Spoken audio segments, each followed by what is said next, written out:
আসসালামু আলাইকুম। এখন আমি আছি রাজবাড়ির মাঠে। এই যে টেন্টগুলা পয়লা বৈশাখের উপলক্ষে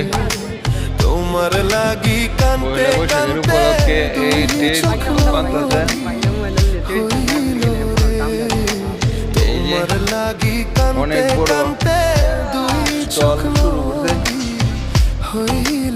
কালকে এটা উদ্বোধন হবে, অনুষ্ঠান হবে। আজকের থেকে অনেক স্টল। চাঁদের আলো ঘরে আসে।